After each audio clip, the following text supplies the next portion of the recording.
Halo semuanya, balik sama gue di channel FPL 62. Di video kali ini, gue akan ajak lo semua untuk membahas mengenai Game Week 35. Jadi jangan kemana-mana, nonton terus video sampai habis, dan buat yang belum subscribe, jangan lupa untuk subscribe dulu.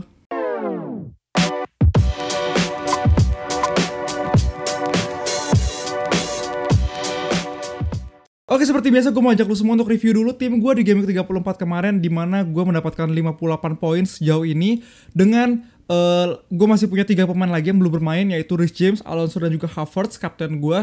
Tapi bisa dibilang Reece James ini gue rasa nggak akan bermain juga melawan MU. Jadi sisa 2 pemain lagi dari 11 pemain gue yang akan bermain di Game Week 35 gitu. Jadi gue sekarang mendapatkan panel hijau dari 56.000 naik ke 47.000 dengan wildcard gue. Bisa dibilang ini lumayan bagus untuk wildcard. Dan sebenarnya gue belum berharap untuk panel hijau sekarang ya. Gue berharapnya nanti gue akan menggunakan bench boost di Game Week 36 dan juga free hit di Game Week 37, dimana itu harapan gue buat dapetin panah hijau lebih tinggi lagi. Cuma sampai sekarang bisa dilihat tim gue yang paling banyak poin di sini ada Robertson, ada Alonso. Sisanya bisa dibilang nggak gitu banyak ya poinnya ya. Mungkin paling Schmeichel doang. Seperti yang lo lihat di sini, tim gue cuma punya satu pemain City dengan adanya info terbaru bahwa Manchester City ini akan double game week di Game Week 36 gitu ya.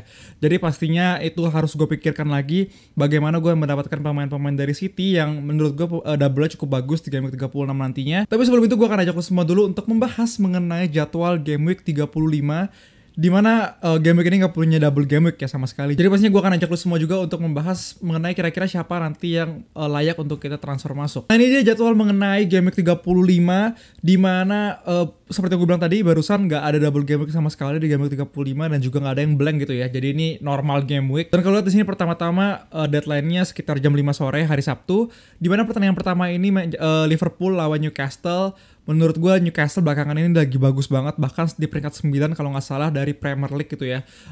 Dari zona degradasi bahkan sampai sekarang peringkat 9 menurut gue itu luar biasa banget. Dan dia akan menghadapi Liverpool. Liverpool harusnya nggak bisa kalah di pertandingan ini juga.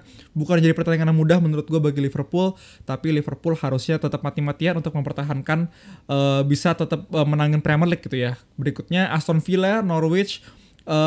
Menurut gue Aston Villa belakangan ini formnya lagi juga kurang bagus, tapi dengan dia lawan Norwich harusnya hopefully ini bisa jadi titik balik dia dalam menghadapi musim Premier League musim 2021-2022 ini.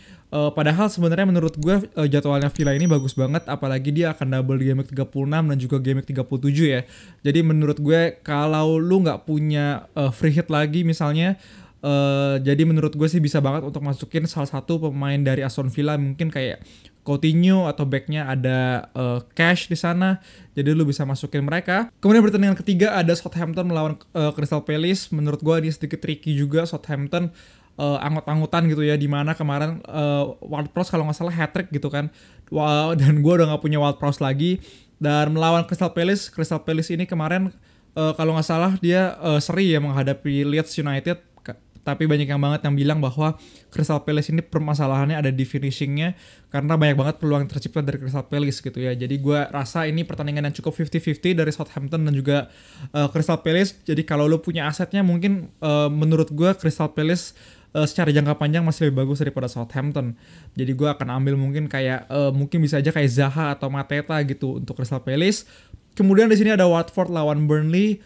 Lagi-lagi pertandingan yang bisa dibilang susah ditebak juga. Watford belakangan ini Dennis bahkan lagi beberapa kali dapat poin FPL gitu ya, sedangkan Burnley juga kita tahu secara XGC atau expected goals conceded gitu ya, secara pertahanannya juga nggak buruk-buruk amat. Jadi gue rasa ini akan menjadi pertandingan yang sedikit sengit, tapi gue sedikit mengunggulkan Burnley di sini. Pertandingan berikutnya di sini ada Wolves dan juga Brighton. Mungkin lu semua masih punya beberapa pemain dari Wolves gitu ya, kayak Sa atau misalnya dari Sanchez dari Brighton gitu, tapi menurut gue sih dari lini serang dari kedua tim ini nggak ada pemain FPL atau aset FPL yang bagus menurut gue. Tapi kalau lu masih punya kayak Sa misal dari Wolves, menurut gue hold aja, karena seperti yang lo tahu Wolves juga bakal double game week di Game Week 37 ya, walaupun salah satunya bertemu dengan Manchester City. Dan kemudian pertandingan terakhir di hari Sabtu ada Manchester City lawan Leeds, di mana Leeds kandang, tapi tetap aja gue mengunggulkan Manchester City di sini. Alasannya sama seperti Liverpool yang menurut gue dia nggak bisa kalah juga di pertandingan ini, dan menurut gue akan ada resiko rotasi di pemain Manchester City di sini, di mana Saturday atau Sabtu ini dia akan ketemu Leeds. Nanti midweeknya lagi dia udah ada UCL lagi gitu ya menghadapi Real Madrid, dimana menurut gue itu belum aman sama sekali dengan selisih 1 gol doang. Jadinya gue rasa sih Manchester City akan tetap menang, tapi gue expect bakal ada beberapa rotasi dari Pep Guardiola itu sendiri. Nah, memasuki hari Minggu di sini pertandingan pertama di hari Minggu ada Everton bertemu dengan Chelsea. Everton yang lagi jelek banget belakangan ini, bahkan ada di zona degradasi gitu ya, akan bertemu dengan Chelsea yang sebenarnya sama aja, lagi kurang bagus formnya. Everton, Lampard akan bertemu dengan mantan timnya. Gue rasa ini bukan pertandingan yang mudah juga bagi Chelsea, walaupun gue akan mengunggulkan Chelsea pastinya di sini. Tapi Everton gue rasa tetap akan berjuang mati-matian untuk keluar dari zona degradasi gitu ya. Dengan Chelsea yang gue rasa nggak tahu sih dia apakah ada motivasi lebih lagi untuk menghadapi Premier League ini.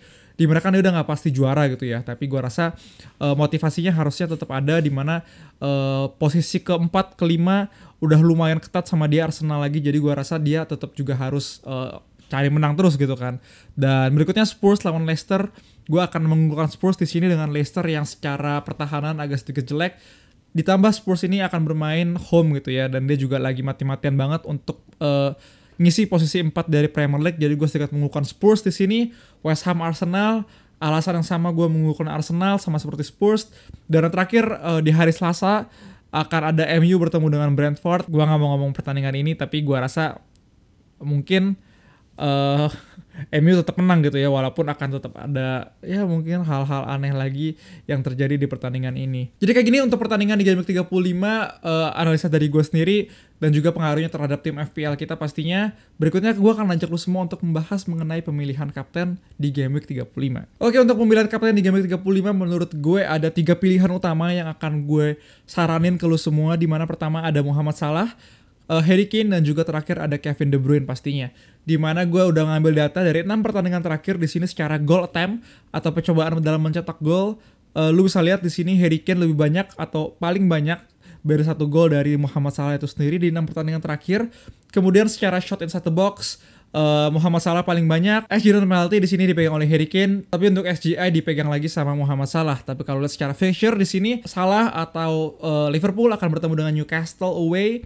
Harry Kane atau Tottenham akan bertemu dengan Leicester di home, sedangkan Kevin De Bruyne atau Manchester City akan bertemu dengan Leeds dan away gitu ya. Dan secara XGC dari masing-masing lawannya, kalau lihat di sini Muhammad Salah ini Newcastle XGC-nya 5,88 sorry, dan ini bagus banget gitu ya menurut gue. Jadi bahkan dalam 6 pertandingan terakhir kalau nggak salah Newcastle ini di posisi ketiga dengan defense paling bagus. Jadi gue agak sedikit ragu kalau gue mau kaptenin Muhammad Salah, ditambah lagi ini adalah pertandingan pertama gitu ya, early kick off. Dan ingat kata Gandhi, jangan pernah untuk kaptenin pemain early kick off gitu ya.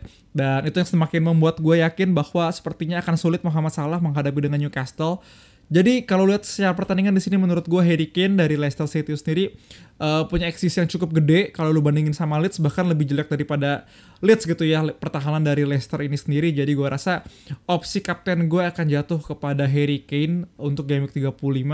Tapi kalau lu punya Kevin De Bruyne menurut gue opsi yang bagus juga, tapi sekali lagi harus diingat bahwa akan ada resiko rotasi pastinya dari Kevin De Bruyne itu sendiri.